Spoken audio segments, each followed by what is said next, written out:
ശ്രീഭൈരവീം ഭഗവതീം കുലദേവതാം may കൈരാതരൂപദയിതാം അഥ ഭൈരവസ്യ ലീലാകരാളകലയാ കലിതാം നമാമി വാത്സല്യപൂർണപരമാം കരുണാവരേണ്യാം ജീയാച്ചിരം ജഗതി കാമകലാവിലാസഃ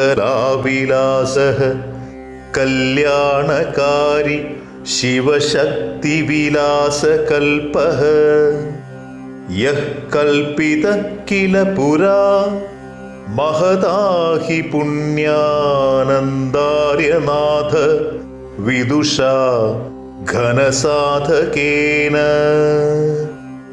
വന്ദേ മനീഷിണമമും മമ പൂർവസൂരീൻ ആനന്ദനാഥ പരസംജ്ഞിതയുക്തശാക്താൻ പുണ്യാശയാൻ നടനചിത്പരപൂർവകാൻ may വിദ്യോതനീ വിജയതാം ലഘുദീപികേവ നാഹം മഹാഗമിക തന്ത്രസമൂഹവാർധി കുംഭോദ്ഭവ ക്വചിതി വാർഭഗവൃത്തിരസ്മിൻ മാതുസ്തദാശു ദയയാ മമ ദേഹി സാഹ്യം അന്ധം യഥാ പ്രവയസം പിതരം കുമാരീ. ശ്രീ ഗുരുഭ്യോ നമഃ. എല്ലാവർക്കും നമസ്കാരം. ശ്രീമാതാവായ പരദേവത ശ്രീ മഹാത്രിപുരസുന്ദരിയുടെ ഉപാസനയായ ശ്രീവിദ്യാ മന്ത്രസാധനാ മാർഗത്തിൻ്റെ സുപ്രധാനമായ ഒരു പ്രകരണ ഗ്രന്ഥം ആണ് നമ്മൾ ഇവിടെ പഠനത്തിനെടുത്തിട്ടുള്ള ശ്രീ കാമകലാവിലാസം എന്ന പാവന കൃതി. ശ്രീവിദ്യോപാസനയുടെയും അതിൻ്റെ ഒരു പ്രധാന അംശമായ ശ്രീചക്രത്തിൻ്റെ ഘടനയുടെയും താത്വിക വശം എന്താണെന്ന് ആഴത്തിൽ മനസ്സിലാക്കാൻ താല്പര്യമുള്ളവർക്കും ശ്രീവിദ്യാ മന്ത്രസാധനയുടെ അനുഷ്ഠാനത്തിൽ സാധനയെ സംബന്ധിച്ച അനാവശ്യമായ തെറ്റിദ്ധാരണകൾ അകറ്റി ശാസ്ത്രോക്തമായ സൈദ്ധാന്തിക വശം എന്താണ് എന്ന് മനസ്സിലാക്കി ശരിയായ അറിവ്, അതായത് ആഗമശാസ്ത്രങ്ങളിലും പുരാതന ആചാര്യന്മാരുടെ രചനകളിലും ഉപദേശിച്ചു തന്നിട്ടുള്ള സമുചിതമായ ജ്ഞാനം നേടണം എന്നും താല്പര്യമുള്ള ശ്രീവിദ്യോപാസകർക്കും ഉപകാരപ്രദമാവണം എന്ന് ഉദ്ദേശിച്ചാണ് ഈ ഒരു പ്രഭാഷണ പരമ്പര ചെയ്യുന്നത്.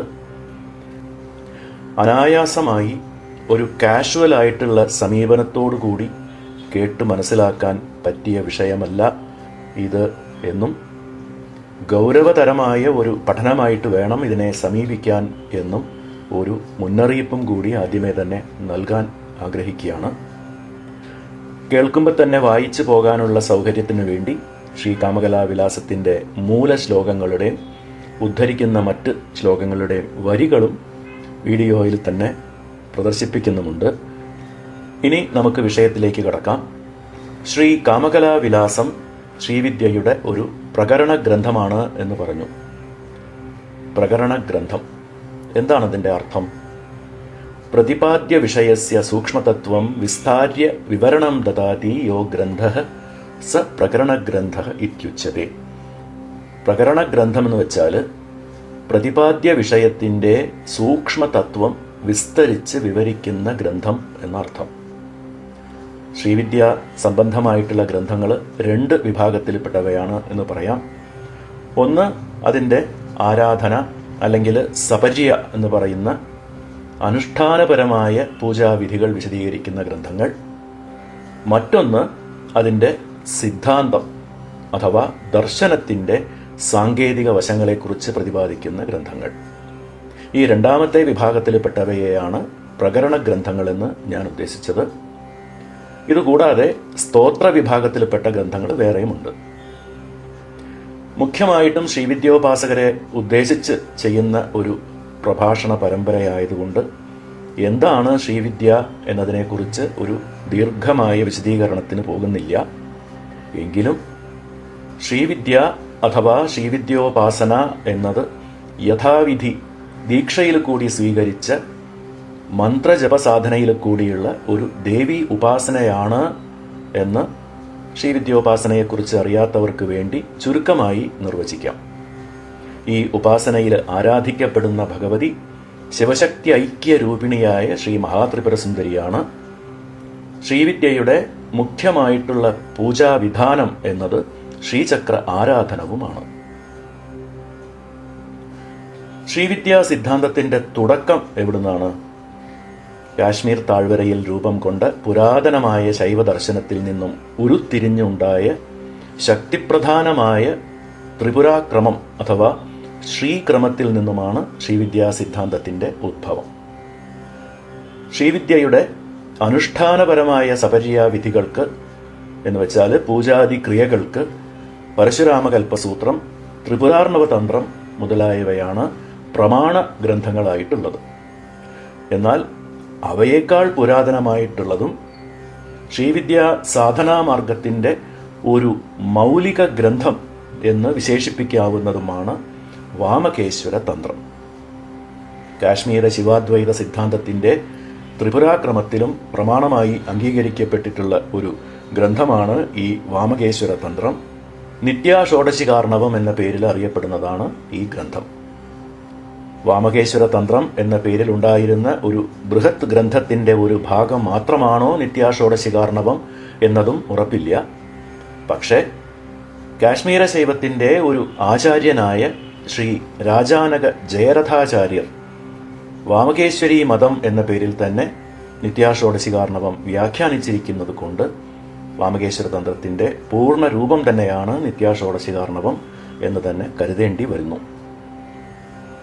ശ്രീവിദ്യോപാസനയുടെ പ്രമാണ തത്വങ്ങൾ വിശദീകരിക്കുന്ന ഗ്രന്ഥമാണെങ്കിലും കൂടി നിത്യാകുലം എന്ന പേരിൽ നിത്യാദേവികളെ ഉപാസിച്ചിരുന്ന ഒരു പുരാതന ത്രിപുര സമ്പ്രദായത്തിന്റെ അംശങ്ങളെയും ഉൾക്കൊണ്ട് രൂപം കൊണ്ട ഗ്രന്ഥമായതുകൊണ്ടാണ് നിത്യ ഷോഡശികാർണവം എന്ന് വെച്ചാൽ 16 നിത്യകളാകുന്ന സമുദ്രം എന്ന ഒരു പ്രത്യേകമായ പേരിൽ ഈ ഗ്രന്ഥം രൂപം കൊണ്ടത് എന്നും ചില പണ്ഡിതന്മാർ അഭിപ്രായപ്പെടുന്നുണ്ട്. ഇതിന്റെ കൂടുതൽ വിവരം പിന്നീട് ശ്രീ കാമകലാവിലാസത്തിലെ ഒരു ശ്ലോക വ്യാഖ്യാനത്തിൽ പിന്നീട് ഞാൻ വിസ്തരിച്ച് പറയുന്നുണ്ട്. നിത്യാഷോഡശികാർണവത്തിന്റെ ആദ്യത്തെ 5 അധ്യായങ്ങൾ, അധ്യായത്തിന് വിശ്രാമം എന്നാണ് ഈ ഗ്രന്ഥത്തിൽ പേര് കൊടുത്തിട്ടുള്ളത്. ആ ആദ്യത്തെ 5 വിശ്രാമങ്ങൾ അനുഷ്ഠാന പദ്ധതികളെക്കുറിച്ചും അടുത്ത 3 വിശ്രാമങ്ങൾ ഏതാണ്ട് 400 ശ്ലോകങ്ങൾ വരുന്ന അവസാനത്തെ 3 വിശ്രാമങ്ങൾ ദർശനത്തെക്കുറിച്ചും വിശദീകരിക്കുന്നവയാണ്. ഈ അവസാനത്തെ 3 വിശ്രാമങ്ങൾ, അതായത് അവസാനത്തെ 3 അധ്യായങ്ങൾ ആണ് യോഗിനി ഹൃദയം എന്ന പേരിൽ അറിയപ്പെടുന്നത്. ശ്രീചക്രത്തിന്റെയും ശ്രീചക്ര പൂജനം ആകുന്ന ശ്രീവിദ്യ ഉപാസനയുടെയും ഒക്കെ സൈദ്ധാന്തികമായ വശങ്ങളെ, താത്വികമായ അംശങ്ങളെ പ്രകാശിപ്പിക്കുന്ന പൂർവഗ്രന്ഥം ആണ് വാമകേശ്വര തന്ത്രത്തിന്റെ ഭാഗമായ ഈ യോഗിനി ഹൃദയം. നിത്യാഷോഡശികാർണവം, യോഗിനി ഹൃദയം എന്നീ പേരുകളൊക്കെ ഓർമ്മയിൽ വെക്കേണ്ടതുമാണ്. ഈ ഗ്രന്ഥങ്ങളൊക്കെ ശ്രീവിദ്യയുടെ താത്വികമായ പഠനത്തിന് വളരെ പ്രാധാന്യമർഹിക്കുന്നവയായതുകൊണ്ട് ശ്രീ കാമകലാവിലാസത്തിന്റെ ഈ വ്യാഖ്യാന പരമ്പരയിൽ കുറച്ച് കഴിയുമ്പോൾ നമ്മൾ കൂടുതലായും ഈ ഗ്രന്ഥങ്ങളെ, പ്രത്യേകിച്ച് യോഗിനി ഹൃദയത്തെയും അതിന് മഹാത്മാക്കളായ പുരാതന ആചാര്യന്മാർ രചിച്ചിട്ടുള്ള വ്യാഖ്യാനങ്ങളെയും ആശ്രയിക്കുന്നുണ്ടാവും. ഇതുകൂടാതെ കുളാർണവതന്ത്രം, തന്ത്രരാജതന്ത്രം, ശാരദാതിലകം, പ്രപഞ്ചസാരതന്ത്രം എന്നിങ്ങനെ തന്ത്രഗ്രന്ഥങ്ങളും പല സംഗതികളുടെയും കൂട്ടത്തിൽ ശ്രീവിദ്യയുടെ പ്രധാന അംശങ്ങളായ ശ്രീചക്ര നവാവരണങ്ങളെക്കുറിച്ചും ശ്രീവിദ്യയുടെ മന്ത്രങ്ങളെക്കുറിച്ചും സിദ്ധാന്തത്തെക്കുറിച്ചും എല്ലാം പരാമർശിക്കുന്നുണ്ട്. ഞാനൊരു ഉദാഹരണത്തിന് വേണ്ടി ചില ഗ്രന്ഥങ്ങളുടെ പേരുകൾ പറഞ്ഞു എന്നേയുള്ളൂ.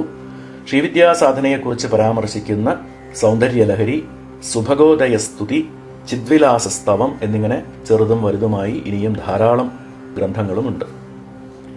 ഈ കൂട്ടത്തിൽ നമ്മൾ പഠനത്തിനെടുത്തിട്ടുള്ള ശ്രീ കാമകലാവിലാസം ശ്രീവിദ്യയുടെ ദാർശനിക വശത്തെക്കുറിച്ച് മാത്രം പ്രതിപാദിക്കുന്ന ഒരു ഗ്രന്ഥമാണ്. അതുകൊണ്ടാണ് അതിനെ പ്രകരണ ഗ്രന്ഥം എന്ന് പറഞ്ഞത്. മാത്രമല്ല ഇതൊരു സ്വതന്ത്ര കൃതിയുമാണ്. എന്നുവെച്ചാൽ മറ്റൊരു ഗ്രന്ഥത്തെ ആസ്പദമാക്കിയോ അഥവാ മറ്റൊരു മൂലഗ്രന്ഥത്തിന്റെ വ്യാഖ്യാനമായോ രചിക്കപ്പെട്ടിട്ടുള്ളതല്ല ഈ കൃതി എന്ന് അർത്ഥം. കാമകലാവിലാസം എന്ന് വെച്ചാൽ കാമകലയുടെ വികാസം അഥവാ വിസ്താരം എന്ന അർത്ഥം. ചിത് ശക്തിയുടെ ഒരു പര്യായം കൂടിയാണ് കാമകല. അപ്പോൾ ചിത് ശക്തി വിലാസം അഥവാ ചിത് ശക്തി വികാസം എന്നതാണ് കാമകലാവിലാസം എന്നതിൻ്റെ അർത്ഥം. ഈ വികാസം, ഈ വികസനം ഒരു വിലാസം ആണ്. എന്ന് വെച്ചാൽ ഒരു വിനോദമാണ്, ഒരു ക്രീഡയാണ്. അതാണ് കാമകലാ വിലാസം. എന്താണ് കാമം എന്ന് വെച്ചാൽ ലൈംഗിക ബന്ധം സംബന്ധിച്ച ആഗ്രഹം എന്ന അർത്ഥത്തിനെയും കടന്ന് ഇച്ഛ, താല്പര്യം, ആസക്തി, അഭിനിവേശം എന്നൊക്കെ അർത്ഥം പറയാവുന്നതാണ് കാമം എന്ന വാക്കിന്. കാമം അതായത് ആഗ്രഹം ഇല്ലാതെ ഈ പ്രപഞ്ചത്തിൽ പ്രവൃത്തികളില്ല. ആഗ്രഹമാണ് പ്രപഞ്ച വ്യാപാരത്തിൻ്റെ പ്രേരക പദാർത്ഥം, മോട്ടിവേറ്റിംഗ് ഫാക്ടർ എന്ന് പറയാവുന്ന പ്രചോദക ഘടകം. ധർമ്മ, അർത്ഥ, കാമ, മോക്ഷം എന്ന 4 പുരുഷാർത്ഥങ്ങളിൽ ഒന്നായിട്ടാണ് കാമത്തെ പറഞ്ഞിട്ടുള്ളത്, അല്ലേ? അഥാതോ ബ്രഹ്മജിജ്ഞാസ എന്നല്ലേ വിഖ്യാതമായ ബ്രഹ്മസൂത്രം തുടങ്ങുന്നത് തന്നെ. ബ്രഹ്മത്തിനെ അറിയാനുള്ള കാമം, അറിയാനുള്ള അതായത് ജ്ഞാനത്തിനുള്ള കാമമാണ് ജിജ്ഞാസ.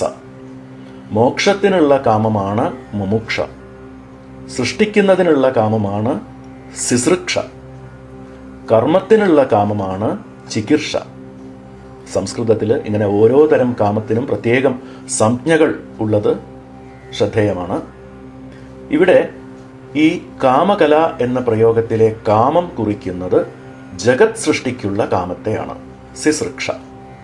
സിസൃക്ഷയാണ് ഇവിടെ കാമം, വിശ്വസൃജന വ്യാപാര രൂപമായ കാമം. ജഗത് എന്ന ഒരു ദശ, ഒരു തലം, ഒരു ഡയമെൻഷൻ രൂപീകരിക്കാനുള്ള കാമം. വ്യാവഹാരികം എന്ന ഈ പ്രപഞ്ചഘടന സാധ്യമാക്കാനുള്ള കാമം. അതിൻ്റെ വിലാസം എന്ന് വെച്ചാൽ വിശ്വസൃജന വ്യാപാര രൂപ ആനന്ദാത്മക ക്രീഡ. പ്രപഞ്ചത്തെ സൃഷ്ടിക്കുന്ന ഇച്ഛയോട് കൂടിയതായ ആനന്ദകരമായ ഒരു വിളയാട്ടം. അതാണ് കാമകലാ വിലാസം. വ്യാവഹാരികം, പാരമാർത്ഥികം എന്ന അദ്വൈത വേദാന്തത്തിലെ പ്രയോഗങ്ങളാണ് നമ്മളിവിടെ ഉപയോഗിക്കുന്നത്. പാരമാർത്ഥിക തലം, വ്യാവഹാരിക തലം അഥവാ പാരമാർത്ഥിക സത്യം, വ്യാവഹാരിക സത്യം, ഈ രണ്ടിൻ്റെയും ശരിയായിട്ടുള്ള വിവക്ഷ, അതിൻ്റെ പ്രാധാന്യം നന്നായി മനസ്സിലാക്കിയിരിക്കേണ്ടതും ആവശ്യമാണ്. അതിൻ്റെ കൂടുതൽ വിശദീകരണം വഴിയെ മനസ്സിലാക്കാം. മാത്രമല്ല, ഈ ഗ്രന്ഥം പ്രതിപാദിക്കുന്ന കാമകല എന്ന വിശേഷ പദം കൊണ്ട് അറിയപ്പെടുന്നത് മഹാബിന്ദുവിൻ്റെ തത്വം കൂടിയാണ്. ശ്രീചക്രമധ്യ ബിന്ദു തന്നെയാണ് ഈ മഹാബിന്ദു. ശ്രീചക്രത്തിൻ്റെ അതിമർമ്മപ്രധാനമായ ഒരു തത്വ സമീക്ഷയാണ് ഇതിലെ വിഷയം എന്നും പറയാം. 3 പ്രധാന വിഷയങ്ങളാണ് ശ്രീ കാമകലാവിലാസം എന്ന ഈ പ്രകരണ ഗ്രന്ഥത്തിൽ വിശേഷമായി പ്രകാശിതമാവുന്നത്. എന്തൊക്കെയാണ്? ആദ്യത്തേത് പ്രപഞ്ച സൃഷ്ടിയുടെ താത്വിക വശം. അതായത് ഈ പ്രപഞ്ചതലത്തിൻ്റെ, പ്രപഞ്ചം എന്ന ഈ ഒരു ഡയമെൻഷൻ അഥവാ റെൽമിൻ്റെ ആവിർഭാവം. പ്രപഞ്ച സൃഷ്ടിയെക്കുറിച്ചുള്ള ഈ ഒരു തത്വസമീക്ഷ എന്നത് കാശ്മീര ശിവാദ്വൈത ദർശനത്തിൽ മൗലികമായി പ്രതിപാദിക്കപ്പെട്ടിട്ടുള്ള വിഷയം തന്നെയാണ്. അതുകൊണ്ട് കാശ്മീര ശൈവ സിദ്ധാന്തത്തിൻ്റെ മഹനീയരായ ആചാര്യന്മാരുടെ രചനകളിലെ വിഷയങ്ങളെയും കൂടുതൽ ആശ്രയിച്ചായിരിക്കും മുന്നോട്ടുള്ള വിവരണം ഉണ്ടായിരിക്കുക എന്നതും കൂടി പറഞ്ഞു വയ്ക്കുകയാണ്. രണ്ടാമത്തേത് ആ ആവിർഭാവം. അതായത് ഉണർന്നിരുന്ന ഒരാൾ ഉറക്കത്തിലേക്ക് പ്രവേശിച്ച ഉടൻ തന്നെ സ്വപ്നമാകുന്ന ഒരു ലോകം പെട്ടെന്ന് പ്രത്യക്ഷമായതുപോലെയുള്ള പ്രപഞ്ചതലത്തിൻ്റെ ആ ഒരു ആവിർഭാവം, പ്രപഞ്ചോത്പത്തി എന്ന ഒരു തലം തുടങ്ങുന്ന പ്രാരംഭസ്ഥാനത്തെയാണ്, പോയിന്റിനെയാണ് ശ്രീചക്രത്തിൻ്റെ ഏറ്റവും നടുവിലുള്ള ബിന്ദു കുറിക്കുന്നത് എന്നതും, ആ പ്രപഞ്ച വികസനമാണ് ശ്രീചക്ര സ്വരൂപം ചൂണ്ടിക്കാണിക്കുന്നത് എന്ന വസ്തുതയുമാണ് രണ്ടാമത്തെ വിഷയം. മൂന്നാമതായി ശ്രീ കാമകലാവിലാസത്തിൽ പ്രതിപാദിക്കപ്പെട്ടിട്ടുള്ള വിഷയം എന്നത് ചിത് ശക്തി എന്ന പ്രയോഗത്തിന്റെ പൂർണ്ണമായ ഒരു വിശദീകരണമാണ്. എന്താണ് ചിത് എന്ന് വെച്ചാൽ? ചിത് എന്ന് വെച്ചാൽ ബോധം, ഇംഗ്ലീഷിൽ കോൺഷ്യസ്നസ് എന്ന് പറയപ്പെടുന്നത്. വെറും ഒരു വ്യക്തിയുടെ ബോധം, അതായത് ഇൻഡിവിജ്വൽ കോൺഷ്യസ്നസ് എന്ന അർത്ഥത്തിലല്ല, പ്രപഞ്ചത്തിലാകെ വ്യാപിച്ചിരിക്കുന്ന സകല ജീവജാലങ്ങൾക്കും സകല പ്രപഞ്ച വ്യവസ്ഥകൾക്കും ആധാരമായ ബോധം, സർവത്ര കാണുന്ന ചേതനയുടെ മിഴിവ്, ഊർജസ്വലത, ഡൈനമിസം, അതാണ് ചിത് അഥവാ ചിത് ഘനം എന്ന പദം കൊണ്ട് ഉദ്ദേശിച്ചിരിക്കുന്നത്. ഇവിടെ ഒരു കാര്യം പ്രത്യേകം ശ്രദ്ധിക്കണം. പ്രപഞ്ചതലം എന്ന് പറയുന്ന ഈ വ്യാവഹാരിക തലത്തിൽ മാത്രമാണ്, അതായത് നമ്മൾ അടക്കമുള്ള സകല ജീവജാലങ്ങളും ജനിച്ച് ജീവിച്ച് മരിച്ചുകൊണ്ടിരിക്കുന്ന ഈ ഒരു ലൗകിക ദശയിൽ മാത്രമാണ് ബോധം എന്ന് പറയുന്ന ചിത്തിന്റെ പ്രസക്തിയുള്ളത്. പാരമാർത്ഥിക തലത്തിലുള്ളത് ബോധമാണോ മറ്റെന്തെങ്കിലുമാണോ എന്നതൊന്നും നമ്മുടെ മനസ്സുകൊണ്ടും ബുദ്ധി കൊണ്ടും അറിയാൻ കഴിയുന്ന വിഷയങ്ങളേയല്ല. അതുകൊണ്ട് ആ പരാശക്തിയുടെ വികാസമായി ഈ പ്രപഞ്ചതലമാകെ വ്യാപിച്ചിരിക്കുന്ന ബോധത്തെയാണ് ചിത് എന്ന് വിശേഷിപ്പിച്ചിരിക്കുന്നത്. ആ ചിത് ശക്തിയാണ് പ്രപഞ്ച സൃഷ്ടിയുടെ ഭാഗമായ ശക്തി തത്വമായിട്ടുള്ളത്. പ്രപഞ്ച സൃഷ്ടി തുടങ്ങി വെച്ചതും സൃഷ്ടിക്ക് ശേഷം പ്രപഞ്ചമാകെ വ്യാപിച്ചിരിക്കുന്നതുമായ ആ ശക്തിഭാവത്തെയാണ് ചിത് ശക്തി എന്ന പ്രയോഗം സൂചിപ്പിക്കുന്നത് എന്ന ഈ മൗലികമായ വസ്തുതയാണ് ശ്രീ കാമകലാവിലാസത്തിൽ വിശേഷമായി പ്രതിപാദിക്കപ്പെട്ടിട്ടുള്ള മൂന്നാമത്തെ വിഷയം എന്ന് പറയാം. അപ്പോൾ നമ്മളിപ്പോൾ പറഞ്ഞ 3 പ്രധാന ഘടകങ്ങൾ എന്തൊക്കെയാണ്? 1, പ്രപഞ്ച സൃഷ്ടിയുടെ താത്വിക വശം. 2, പ്രപഞ്ചത്തിന്റെ ആവിർഭാവവും പരിണാമവും സൂചിപ്പിക്കുന്നതാണ് ശ്രീചക്രം എന്ന സൂക്ഷ്മ തത്വം. പിന്നെ 3ാമത് ചിത് ശക്തി നിരൂപണം. ഈ 3 പ്രധാന സംഗതികളാണ് ശ്രീ കാമകലാവിലാസത്തിലെ പ്രതിപാദ്യ വിഷയം എന്ന് ഉറപ്പിക്കാം. ശ്രീ കാമകലാവിലാസത്തിന്റെ ഗ്രന്ഥകർത്താവ് കാശ്മീര ദേശത്തിൽ പ്രസിദ്ധിയാർജിച്ചിരുന്ന ശ്രീമദ് പരമഹംസ ശ്രീ പുണ്യാനന്ദനാഥ മഹായോഗികൾ ആണ്. പുണ്യാനന്ദനാഥൻ എന്നത് ഇദ്ദേഹത്തിന്റെ ദീക്ഷാനാമമാണ്. താന്ത്രിക വിഭാഗത്തിൽ പഴയ ഗ്രന്ഥങ്ങൾ എഴുതിയിട്ടുള്ള ആചാര്യന്മാരിൽ ഒരുവിധം എല്ലാവരും തന്നെ അവരവരുടെ ദീക്ഷാനാമങ്ങളിലാണ് അറിയപ്പെട്ടിരുന്നത്. ശൈവദർശനത്തിന്റെ ഈറ്റില്ലം എന്ന് വിശേഷിപ്പിക്കാവുന്ന കാശ്മീരിൽ ശ്രീക്രമം അഥവാ ത്രിപുരാക്രമം എന്ന പേരിൽ അറിയപ്പെട്ടിരുന്ന ശക്തി സാധനാക്രമം കാശ്മീര ശൈവ സിദ്ധാന്തത്തിന്റെ ഒരു വിഭാഗമായി വികാസം പ്രാപിച്ചത് ക്രിസ്ത്വബ്ദം 9-10 നൂറ്റാണ്ടുകളിലായിരിക്കണം എന്നാണ് പറയപ്പെടുന്നത്. ആ കാലഘട്ടത്തിന് ശേഷം ക്രിസ്തുവർഷം 11-ാം നൂറ്റാണ്ടിൽ ഹാരിവിദ്യാ സമ്പ്രദായത്തിൽപ്പെട്ട ശ്രീക്രമ ഉപാസക പരമ്പരയിൽ വന്ന ഗുരുവര്യനാണ് ശ്രീമദ് പരമഹംസ പുണ്യാനന്ദനാഥ മഹായോഗികൾ. ഹാദിവിദ്യ എന്താണ്? ഹാദിവിദ്യ എന്ന് വെച്ചാൽ ശ്രീവിദ്യാ മന്ത്രസാധനയിലെ ഒരു വിഭാഗമാണ് ഈ ഹാദിവിദ്യ. ചെറുതായിട്ട് ഇതൊന്ന് വിശദീകരിക്കാം. ശ്രീവിദ്യാക്രമത്തിലെ സുപ്രസിദ്ധ ആചാര്യനായ ശ്രീ ഭാസ്കര റായർ തന്റെ വിഖ്യാതമായ ശ്രീ ലളിതാ സഹസ്രനാമ വ്യാഖ്യാനത്തിൽ ജ്ഞാനാർണവ തന്ത്രത്തിലെ ഈ ഒരു ശ്ലോകം ഉദ്ധരിച്ചിട്ടുണ്ട്. മനുശ്ചന്ദ്ര കുബേരശ്ച ലോപാമുദ്രാച മന്മഥഃ അഗസ്തിരഗ്നി സൂര്യശ്ച ഇന്ദ്രസ്കന്ധ ശിവസ്തഥ ക്രോധഭട്ടാരകോ ദേവ്യ ദ്വാദശാമി ഉപാസകാഹ. അതായത് മനു, ചന്ദ്രൻ, കുബേരൻ, ലോപാമുദ്ര, മന്മഥൻ, അഗ്നി, അഗസ്ത്യൻ, സൂര്യൻ, ഇന്ദ്രൻ, സ്കന്ദൻ, ശിവൻ, ദുർവാസാവ് എന്നീ 12 ദിവ്യദേവീ ഉപാസകർ തുടങ്ങി വെച്ച് 12 പ്രകാരമുള്ള ശ്രീവിദ്യാ സമ്പ്രദായമാണ് ഇതിൽ പറഞ്ഞിരിക്കുന്നത്. ഇതിൽ മന്മഥൻ തുടങ്ങി വെച്ചതാണ് ഖാദിവിദ്യ, അതായത് കകാരത്തിൽ ക എന്ന അക്ഷരത്തിൽ തുടങ്ങുന്ന മന്ത്രത്തോടു കൂടിയത്. ലോപാമുദ്രയുടെ വിദ്യ ഹാദിവിദ്യയാണ്, അതായത് ഹകാരത്തിൽ ഹ എന്ന അക്ഷരത്തിൽ തുടങ്ങുന്ന ശ്രീവിദ്യാ മന്ത്രത്തോടു കൂടിയത്. ദുർവാസാവ് തുടങ്ങി വെച്ചതാണ് സാദിവിദ്യ, സകാരത്തിൽ തുടങ്ങുന്നത്. ഖാദിവിദ്യയും ഹാദിവിദ്യയും ഒഴിച്ച് ബാക്കിയുള്ള മന്ത്രങ്ങളൊന്നും നിലവിലുണ്ടായിരുന്നോ എന്ന് തന്നെ നമുക്ക് അറിയില്ല. ഇതിൽ ഹാദിവിദ്യാ ഉപാസകരാണ് ശ്രീ പുണ്യാനന്ദനാഥരും അദ്ദേഹത്തിന്റെ ഗുരുപരമ്പരയും ശിഷ്യപരമ്പരകളും. ശ്രീ പുണ്യാനന്ദനാഥരുടെ ഒരു സുപ്രസിദ്ധ ശിഷ്യനാണ് ശ്രീമദ് അമൃതാനന്ദനാഥർ. ഈ രണ്ട് ആചാര്യന്മാരുടെയും കാലം, ശ്രീ പുണ്യാനന്ദനാഥരുടെയും അദ്ദേഹത്തിന്റെ ശിഷ്യനായ ശ്രീ അമൃതാനന്ദനാഥരുടെയും കാലം ക്രിസ്ത്വബ്ദം 11-ാം നൂറ്റാണ്ടാണ്. ഇതെങ്ങനെയാണ് നിർണയിച്ചിരിക്കുന്നത് എന്ന് നോക്കാം. ശ്രീ രാജാനക ജയരഥൻ എന്ന ഒരു ആചാര്യൻ, നേരത്തെ പരാമർശിച്ചിരുന്നു, അദ്ദേഹം കാശ്മീരവാസിയാണ്. അദ്ദേഹം വാമകേശ്വര തന്ത്രത്തിന് വാമകേശ്വരി മതവിവരണ എന്ന പേരിൽ ഒരു വ്യാഖ്യാനം രചിച്ചിട്ടുണ്ട്. അതിന്റെ തുടക്കത്തിൽ തന്നെ അദ്ദേഹം ദീപികാ വ്യാഖ്യാനം രചിച്ച ശ്രീ അമൃതാനന്ദനാഥരെ, അതായത് ശ്രീ പുണ്യാനന്ദനാഥരുടെ ശിഷ്യനായ ശ്രീ അമൃതാനന്ദനാഥരെ തന്റെ ആചാര്യനായി സ്മരിക്കുന്നുണ്ട്. ശ്രീ രാജാനക ജയരഥാചാര്യരുടെ കാലം കൃത്യമായി നിർണയിച്ചു കഴിഞ്ഞിട്ടുള്ളതാണ്. ക്രിസ്തുവർഷം 12-ാം നൂറ്റാണ്ടിന്റെ പൂർവ്വഭാഗത്തില് കാശ്മീർ ദേശം ഭരിച്ചിരുന്ന ജയസിംഹന്റെ മന്ത്രി ശൃംഗാരരഥന്റെ പുത്രനാണ് ശ്രീ ജയരഥാചാര്യർ. അങ്ങനെയാണ് ശ്രീ അമൃതാനന്ദനാഥരുടെയും അദ്ദേഹത്തിന്റെ ഗുരുവായ ശ്രീ പുണ്യാനന്ദനാഥരുടെയും കാലം ക്രിസ്തുവിന് ശേഷം 11-ാം നൂറ്റാണ്ടിന്റെ ഒടുവിലോ അഥവാ 12-ാം നൂറ്റാണ്ടിന്റെ ആദ്യ ഘട്ടത്തിലോ ആയിരിക്കണം എന്ന് ഏകദേശമായി നിർണയിച്ചിരിക്കുന്നത്.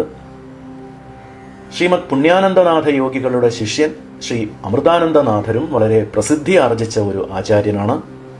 ഇദ്ദേഹം നമ്മൾ നേരത്തെ പറഞ്ഞ വാമകേശ്വര തന്ത്രത്തിന്റെ ഭാഗമായ യോഗിനീ ഹൃദയ ഭാഗത്തിന് മാത്രം ദീപിക എന്ന പേരിൽ വിഖ്യാതമായ ഒരു ഭാഷ്യം രചിച്ചിട്ടുണ്ട്. യോഗിനീ ഹൃദയത്തിന് മറ്റൊരു വിസ്തൃതമായ വ്യാഖ്യാനം കൂടിയുണ്ട്.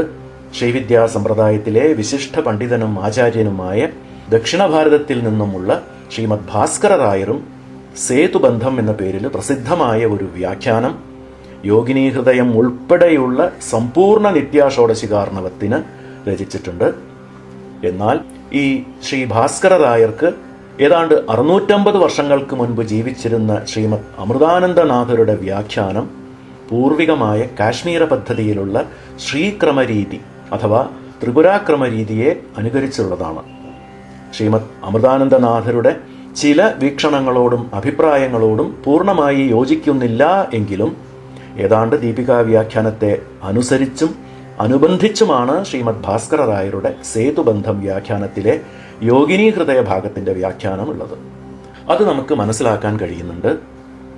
ശ്രീവിദ്യാ ദർശനമായി പൂർണ്ണരൂപം കൈവരിച്ച ആരാധനാ പദ്ധതിയുടെ സവിശേഷതകളും സൈദ്ധാന്തികപരമായ ചില മാറ്റങ്ങളും ഉൾക്കൊണ്ടിട്ടുള്ള രീതിയിലാണ് ശ്രീമദ് ഭാസ്കര റായരുടെ സേതുബന്ധം വ്യാഖ്യാനമുള്ളത് എന്നും പറയാം. ചിലതൊന്നിനും കാര്യമായ വ്യത്യാസം ദീപികാ വ്യാഖ്യാനത്തിൽ നിന്നും കാര്യമായ വ്യത്യാസം ഒന്നും കാണുന്നുമില്ല. ഉദാഹരണത്തിന് ശ്രീചക്ര സംബന്ധിയായ വിഷയങ്ങളും ശ്രീചക്ര നവാവരണങ്ങളുടെ വിവരണങ്ങളും ശ്രീവിദ്യ ദശമുദ്രകളുടെ സൂക്ഷ്മതത്വങ്ങളും മുദ്രകളുടെ പ്രദർശന രീതിയും ശ്രീമദ് ഭാസ്കര റായർ വിശദീകരിച്ചിട്ടുള്ളതൊക്കെ അദ്ദേഹത്തിന് 6.5 നൂറ്റാണ്ടുകൾക്ക് മുൻപുണ്ടായിരുന്ന അതേ രീതിയിൽ തന്നെയാണ്. ദീപികാ വ്യാഖ്യാനത്തിൽ ശ്രീ അമൃതാനന്ദനാഥർ വിവരിച്ചിട്ടുള്ള അതേ രീതിയിൽ തന്നെയാണ് എന്നത് ശ്രദ്ധേയമാണ്. അപ്പോൾ ശ്രീവിദ്യയുടെ ദർശനപരമായുള്ള അടിസ്ഥാനപരമായുള്ള ഘടകങ്ങളൊക്കെ ക്രിസ്തുവർഷം 11-ാം നൂറ്റാണ്ടിൽ തന്നെ സ്ഥിരപ്പെടുകയും പ്രമാണീകരിക്കപ്പെടുകയും ചെയ്തു എന്നുള്ള വസ്തുത യഥാർത്ഥത്തിൽ യോഗിനീ ഹൃദയത്തിന്റെ ഈ രണ്ട് ആചാര്യന്മാരുടെയും വ്യാഖ്യാനങ്ങൾ തമ്മിൽ താരതമ്യം ചെയ്ത് പഠിക്കുമ്പോഴാണ് നമുക്ക് മനസ്സിലാകുന്നത്. അതേ വസ്തുത ശ്രീ കാമകലാവിലാസത്തിന്റെ പഠനത്തിലും നമുക്ക് മനസ്സിലാകുന്നതുമാണ്. യോഗിനീ ഹൃദയ ദീപിക വ്യാഖ്യാനത്തിന്റെ കർത്താവ് ശ്രീ അമൃതാനന്ദനാഥരുടെ ഗുരു ആണ് ശ്രീ കാമകലാവിലാസം രചിച്ച ശ്രീമദ് പരമഹംസ ശ്രീമദ് പുണ്യാനന്ദനാഥ മഹായോഗികൾ എന്ന് പറഞ്ഞിരുന്നു. പരമഹംസ മഹായോഗി എന്ന് വിശേഷിപ്പിച്ചിരിക്കുന്നത് കൊണ്ട് പഴയ കാലത്തെ വിശിഷ്ടരായ കാശ്മീര ശിവാചാര്യന്മാരെ പോലെ ഇദ്ദേഹവും താന്ത്രിക യോഗത്തിൽ സിദ്ധി നേടിയ മഹാത്മാവ് ആയിരുന്നിരിക്കണം. ശ്രീ കാമകലാവിലാസത്തിന് പ്രാചീനമായിട്ടുള്ള സംസ്കൃത വ്യാഖ്യാനം ശ്രീ നടനാനന്ദനാഥരുടെ ചിദ്വല്ലി എന്ന പേരിൽ അറിയപ്പെടുന്ന ഒരു വ്യാഖ്യാനമാണ്. ശ്രീ നടനാനന്ദനാഥരെ കുറിച്ച് കൂടുതൽ വിവരമൊന്നും നമുക്ക് അറിയില്ല. ശ്രീ ശങ്കരാനന്ദർ, ശ്രീ നാഥാനന്ദർ എന്നീ ആചാര്യന്മാരുടെ ശിഷ്യനാണ് ഇദ്ദേഹം എന്നും സച്ചിദാനന്ദവാസന, ചിദാനന്ദവാസന എന്നീ ഗ്രന്ഥങ്ങളും പിന്നെ യോഗിനീ ഹൃദയത്തിന് ഒരു വ്യാഖ്യാനവും ശ്രീ നടനാനന്ദനാഥർ രചിച്ചിട്ടുണ്ട് എന്നും സർ ജോൺ വുഡ്രോഫ് അവർ അഭിപ്രായപ്പെടുന്നുണ്ട്. പക്ഷേ ഈ ഗ്രന്ഥങ്ങളൊന്നും കണ്ടുകിട്ടിയിട്ടുള്ളതായി അറിവില്ല. ശ്രീ നടനാനന്ദനാഥരുടെ ചിദ്വല്ലി വ്യാഖ്യാനത്തോടു കൂടിയുള്ള സംസ്കൃത ലിപിയിലുള്ള ശ്രീ കാമകലാവിലാസം 1918 ജമ്മു കാശ്മീർ സംസ്ഥാന ഗവേഷണ വിഭാഗത്തിൻ്റെ സാൻസ്ക്രിറ്റ് സീരീസ് എന്ന് പറയുന്ന സംസ്കൃത ഗ്രന്ഥാവലിയിൽ മഹാമഹോപാധ്യായ ശ്രീ മുകുന്ദരാമ ശാസ്ത്രികൾ പരിശോധിച്ച് ആദ്യമായി പ്രകാശനം ചെയ്തത്. 1921 ആർത്തർ അവലോൺ എന്ന തൂലികാനാമത്തിൽ സർ ജോൺ വുഡ്രോഫ് അവർകൾ ചിദ്വല്ലി സഹിതം ഇംഗ്ലീഷ് ലഘു വിവർത്തനത്തോടുകൂടി ശ്രീ കാമകലാവിലാസം പ്രസിദ്ധീകരിച്ചു. അദ്ദേഹം തന്റെ പുസ്തകത്തിന്റെ അവതാരികയിൽ പറയുന്നത്, കൊൽക്കത്തയിലെ ആന്തുൽബാഡി രാജകൊട്ടാരത്തിലെ കയ്യെഴുത്ത് പ്രതികളുടെ ശേഖരത്തിൽ നിന്നും ലഭിച്ച ചിദ്വല്ലി വ്യാഖ്യാനത്തോടു കൂടിയ ശ്രീ കാമകലാവിലാസമാണ് അദ്ദേഹം തന്റെ വിവർത്തനത്തിന് ആശ്രയിച്ചിട്ടുള്ളത് എന്നും അതിന്റെ മുദ്രണം നടക്കുന്ന സമയത്ത് അദ്ദേഹത്തിന് ചെന്നൈ തിരുവല്ലിക്കേണിയിൽ നിന്നും പ്രസിദ്ധീകരിച്ചതായ മറ്റൊരു ചിദ്വല്ലി വ്യാഖ്യാന സഹിതമുള്ള ശ്രീ കാമകലാവിലാസം പ്രതി കാണാൻ ഇടയായി എന്നും അതിൽ ചില വ്യത്യാസങ്ങളും ചിദ്വല്ലി വ്യാഖ്യാനം കൂടുതൽ വിസ്തരിച്ചുള്ളതുമായിരുന്നു എന്നും അഭിപ്രായപ്പെട്ടിട്ടുണ്ട്. 74 വർഷങ്ങൾക്ക് മുൻപ് ചെന്നൈ ഗുഹാനന്ദ മണ്ഡലിയുടെ സ്ഥാപകാചാര്യനായ ശ്രീ ചിദാനന്ദനാഥർ ആനന്ദോല്ലാസം എന്ന തമിഴ് വ്യാഖ്യാനം പ്രസിദ്ധീകരിച്ചു. ഇതൊരു സ്വതന്ത്ര വ്യാഖ്യാനമാണ്. ആന്ധ്രയിലെ വിജയനഗരം ശ്രീ സിംഹം ഭട്ട്ല രാമമൂർത്തി ശാസ്ത്രികൾ രഹസ്യാർത്ഥ ബോധിനി എന്ന പേരിൽ തെലുങ്ക് ഭാഷയിൽ വളരെ വിസ്തരിച്ച് രചിച്ചിട്ടുള്ള ഒരു വ്യാഖ്യാനത്തെക്കുറിച്ച് ശ്രീ ചിദാനന്ദനാഥർ തന്റെ ആനന്ദോല്ലാസത്തിന്റെ ആമുഖത്തിൽ പറയുന്നുണ്ട്. പക്ഷെ ഇതിനെക്കുറിച്ച് കൂടുതലൊന്നും ഇന്ന് നമുക്ക് അറിവില്ല. 1997 ഡോക്ടർ ശ്യാമാകാന്ത ദ്വിവേദി അവർ പരിശോധിച്ച് വാരാണസിയിലുള്ള ചൗഖംബ സുരഭാരതി പ്രകാശൻ ഇറക്കിയ ചിദ്വല്ലി വ്യാഖ്യാന സഹിതമുള്ള ശ്രീ കാമകലാവിലാസം പതിപ്പ് കൂടിയുണ്ട്. ഇതിലെ ചിദ്വല്ലി വ്യാഖ്യാനം 1918, 1921 വർഷങ്ങളിൽ ഇറങ്ങിയ പതിപ്പുകളിലുള്ളതിനേക്കാൾ കൂടുതൽ വിസ്തൃതവും തമിഴിലുള്ള ആനന്ദോല്ലാസം വ്യാഖ്യാനത്തിലുള്ളതുപോലെ തന്നെ മൂലശ്ലോകങ്ങളിൽ ചിലയിടങ്ങളിൽ ചെറിയ വ്യത്യാസങ്ങളോട് കൂടിയതായിട്ടും ആണ് കാണുന്നത്. അതുകൊണ്ട് ഈ 2 ഗ്രന്ഥങ്ങളും ഒരു പക്ഷേ സർ ജോൺ വുഡ്രോഫ് അവർ പരാമർശിച്ച ചെന്നൈ തിരുവല്ലിക്കേണിയിൽ പ്രസിദ്ധീകരിച്ച പതിപ്പിനെ ആശ്രയിച്ചിട്ടുള്ളതായിരിക്കാം എന്ന് തോന്നുന്നു. മലയാള ഭാഷയിൽ 1931 അതായത് 93-94 വർഷങ്ങൾക്ക് മുൻപ് ശ്രീമാൻ പള്ളിയിൽ കൃഷ്ണമേനോനും അദ്ദേഹത്തിൻ്റെ സഹധർമ്മിണി ശ്രീമതി തെക്കേ അമ്പാടി മീനാക്ഷി അമ്മയും കൂടി എഴുതിയിട്ടുള്ള ശ്രീ കാമകലാവിലാസത്തിൻ്റെ ഒരു വ്യാഖ്യാനമുണ്ട്. 1921 പ്രസിദ്ധീകരിച്ച സർ ജോൺ വുഡ്രോഫിൻ്റെ ഇംഗ്ലീഷ് പരിഭാഷയുടെ തർജ്ജമ ശ്രീ കൃഷ്ണമേനോൻ വിവരിച്ചു തന്നതനുസരിച്ച് ശ്രീമതി മീനാക്ഷി അമ്മ മലയാളത്തിൽ ചെയ്തിട്ടുള്ള വ്യാഖ്യാനമാണ് ഇത്. ഏതാണ്ട് ഈ ഗ്രന്ഥത്തിന്റെ ഉള്ളടക്കം പൂർണ്ണമായും അനുകരിച്ച് തന്നെ ഡോക്ടർ എസ് വിജയൻ അവർകളും ശ്രീ കാമകലാവിലാസത്തിന്റെ ഒരു മലയാള വ്യാഖ്യാനം പിൽക്കാലത്ത് പ്രസിദ്ധീകരിച്ചിട്ടുമുണ്ട്. അദ്വൈത വേദാന്ത വിഷയിക ബ്രഹ്മവിദ്യ തന്നെയാണ് ശ്രീവിദ്യ എന്ന് സുസ്പഷ്ടമായി സ്ഥാപിക്കുന്നതാണ് ദക്ഷിണ ഭാരതത്തിൽ പിൽക്കാലങ്ങളിൽ അഭിവൃദ്ധിപ്പെട്ട ശ്രീവിദ്യയുടെ സിദ്ധാന്തം. തന്റെ വരിവസ്യ രഹസ്യത്തിലും ഭാവനോപനിഷത്തിന്റെ വ്യാഖ്യാനത്തിലുമൊക്കെ ശ്രീ ഭാസ്കര രായർ ഇതിലേക്കുള്ള ഒരു ചായ്വ്, അതായത് ഉപനിഷത്തുകളുടെ ബോധനയായ അദ്വൈത വേദാന്തത്തിന്റെ പദ്ധതിയിൽ ശ്രീവിദ്യയുടെ സിദ്ധാന്തം വിവരിക്കുന്ന രീതി ചെറുതായി സ്വീകരിച്ചിട്ടുണ്ട് എന്ന് പറയാം. ഇതിന് പ്രധാനമായും ശ്രീ ഭാസ്കര രായർ ആശ്രയമാക്കിയത് അദ്ദേഹത്തിന്റെ കാലത്തിന് ഏതാണ്ട് 200 വർഷങ്ങൾക്ക് മുൻപ് ജീവിച്ചിരുന്ന ശ്രീ അപ്പയ്യ ദീക്ഷിതരുടെ രത്നത്രയ പരീക്ഷ എന്ന ഗ്രന്ഥത്തിൽ കൊടുത്തിട്ടുള്ള ചില വസ്തുതകളുടെയും പ്രമാണങ്ങളുടെയും അടിസ്ഥാനത്തിലാണ്. ശ്രീവിദ്യയുടെ സൈദ്ധാന്തികമായ വശങ്ങളിൽ ഉപനിഷത്ത് വേദാന്തത്തിന്റെ ഇത്തരത്തിലുള്ള നിവേശനത്തിന് പിൽക്കാലങ്ങളിൽ ശാക്താദ്വൈതം എന്ന ഒരു പേരുമുണ്ടായി. 1950 പ്രസിദ്ധീകരിക്കപ്പെട്ട ശ്രീ ചിദാനന്ദനാഥരുടെ ശ്രീ കാമകലാവിലാസത്തിന്റെ ആനന്ദോല്ലാസ വ്യാഖ്യാനം ഈ പറഞ്ഞ ശാക്താദ്വൈത സിദ്ധാന്തത്തിൽ അധിഷ്ഠിതമായിട്ടുള്ളതാണ്. ശാക്തമായ രീതിയിലുള്ള അദ്വൈത ദർശനം, അതായത് ശ്രീവിദ്യാ പദ്ധതിയുടെ സാങ്കേതികമായ ആശയങ്ങളെ ജീവബ്രഹ്മ ഐക്യപരമായ അദ്വൈത വേദാന്തത്തിന്റെ ഘടനയിൽ വൃത്തിയായി ഉൾക്കൊള്ളിക്കുക, എന്നതാണ് ശാക്താദ്വൈത ദർശനം ലക്ഷ്യമാക്കുന്നത് എന്ന് ചുരുക്കമായിട്ട് പറയാം. അതായത് ബ്രഹ്മസ്വരൂപിണിയാണ് ശക്തി എന്ന വീക്ഷണത്തിന്റെ അടിസ്ഥാനത്തിൽ മാത്രം വികസിച്ചെടുത്ത ഒരു ദർശനം. അദ്വൈത വേദാന്തത്തിലെ ബ്രഹ്മത്തിന് സമാനമായിട്ടുള്ള പരംപൊരുളാണ് ശിവാദ്വൈതത്തിന്റെ അനുത്തര ശിവം എങ്കിലും ശ്രീവിദ്യയുടെ സുപ്രധാന തത്വമായ ശിവശക്തി സാമരസ്യത്തിന് വലിയ പ്രാധാന്യമൊന്നും ഈ ശാക്താദ്വൈതത്തിൽ കൊടുത്തിട്ടില്ല. ശുദ്ധ അദ്വൈത വേദാന്തത്തിന്റെ ദൃഷ്ടിയിൽ കൂടി തന്ത്രങ്ങളുടെ തത്വജ്ഞാനം അഥവാ താന്ത്രികമായ സിദ്ധാന്തം പര്യാലോചനം ചെയ്യപ്പെട്ടിരിക്കുന്നു എന്നതാണ് ശാക്താദ്വൈതത്തിന്റെ രീതി. പക്ഷെ പിൽക്കാലങ്ങളിൽ ഈ ശാക്താദ്വൈതം വൃദ്ധിപ്പെടുത്താനോ ഈ രീതിയിൽ കൂടുതൽ ഗ്രന്ഥങ്ങൾ രചിക്കാനോ ആരും ഇല്ലാതെ പോയതുകൊണ്ട് ഈ സിദ്ധാന്തത്തിന്റെ വികാസം പൂർണ്ണമായില്ല എന്ന് തന്നെ പറയാം. അതിന് വേറൊരു കാരണം കൂടിയുണ്ട്. താന്ത്രിക സിദ്ധാന്തം അതിന് ഘടകവിരുദ്ധമായ അദ്വൈത സിദ്ധാന്തവുമായി കൂട്ടിയിണയ്ക്കുക എന്ന് പറയുന്നത് വളരെ എളുപ്പം സാധിക്കുന്ന ഒരു കാര്യമല്ല എന്നത് തന്നെയാണ്. നമ്മളിവിടെ താന്ത്രികമായ രീതിയിൽ തന്ത്രങ്ങൾക്ക് പണ്ടത്തെ ആചാര്യന്മാർ രചിച്ചിട്ടുള്ള വ്യാഖ്യാനങ്ങളെ അവലംബിച്ച് തന്നെയാണ് ഈ ശ്രീ കാമകലാവിലാസം ഗ്രന്ഥത്തിൽ പ്രകാശിതമായിട്ടുള്ള സൂക്ഷ്മതത്വങ്ങളുടെ വിവരണം മനസ്സിലാക്കാനിരിക്കുന്നത്. ശ്രീവിദ്യാ സാധന സംബന്ധിച്ച ഒരു പ്രകരണ ഗ്രന്ഥമാണ് ശ്രീ കാമകലാവിലാസം എന്ന് നേരത്തെ പറഞ്ഞു. ഈ പ്രകരണ ഗ്രന്ഥങ്ങളൊക്കെ മനസ്സിലാക്കേണ്ടതിന്റെ ആവശ്യകത എന്താണ്? ഒരു ഉപാസകൻ കേവലം സാധന മാത്രം ചെയ്തു പോയാൽ പോരെ എന്ന ഒരു ചോദ്യം ഉയർന്നേക്കാം. ശ്രീവിദ്യോപാസകർക്ക് അവരുടെ ഉപാസനയുടെ മഹത്വം, ഉപാസ്യ ദേവതയുടെ ശ്രേഷ്ഠത ഇതൊക്കെ കൂടുതൽ മനസ്സിൽ ഉറയ്ക്കാനാണ് ഇത്തരത്തിലുള്ള പ്രകരണ ഗ്രന്ഥങ്ങൾ വിവരിച്ചു തരുന്ന സൈദ്ധാന്തിക വശം കൂടി അറിഞ്ഞിരിക്കേണ്ടതിന്റെ ആവശ്യകത വരുന്നത്. അത് നമുക്ക് വഴിയെ മനസ്സിലാവുകയും ചെയ്യും. ശ്രീ കാമകലാവിലാസത്തിൽ ആകെ 55 ശ്ലോകങ്ങളാണ് ഉള്ളത്.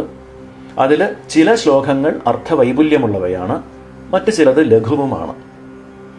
ശിവതത്വവും ശക്തിതത്വവും വിവരിക്കുന്ന ആദ്യത്തെ 2 ശ്ലോകങ്ങളുടെ വ്യാഖ്യാനം കുറച്ച് വിസ്തരിച്ച് പറയുന്നതുമാണ്.